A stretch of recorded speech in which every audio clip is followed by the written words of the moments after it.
Mayor, Commissioners, fellow citizens.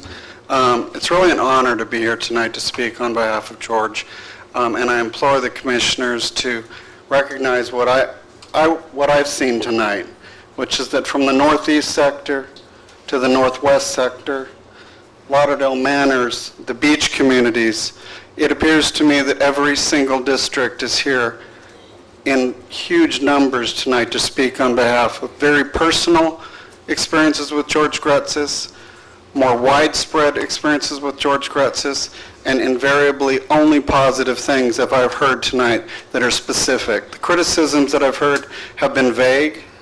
I've watched some of them in the press. I've never understood any of them.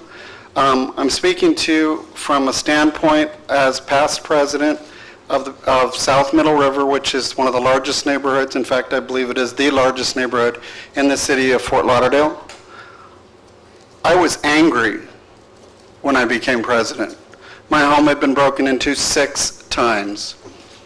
I was prepared to be angry and prepared to have arguments.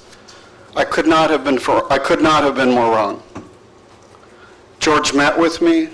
He would not let me feed him. I tried. It seems that this is common. And virtually everything, I can't think of an exception to anything that was asked for that was not listened to, and that is the point. There would not be so many meals being discussed here this evening if George wasn't listening to the city of Fort Lauderdale. He's breaking bread with the people from the city of Fort Lauderdale. He's listening to us, and he's doing what we need him to do. Unless 5 or 10 years is an option to renew his contract, I implore you to renew his contract for the next 3 years.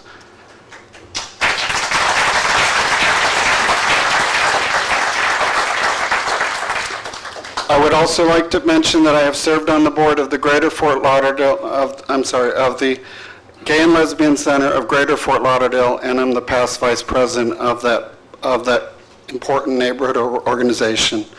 As such, and on behalf of diversity, not only has George supported in his staff and in his actions the African American community, the Haitian community, but the gay and lesbian community stands up, and I got to tell you, it has been unbelievable, the show of support. I think that to be able to accomplish the fiscal things that have been taking place, and to be able to do it in both the upscale areas and so strongly in the Northwest sector, where you would expect at a time of foreclosures and high unemployment rates that we would see increased blight and that we would see increased crime rate. The fact that the crime rate is decreasing and that I've never felt safer in my own home is just short of a miracle. And I want to thank George and implore you once again, please renew this man's contract.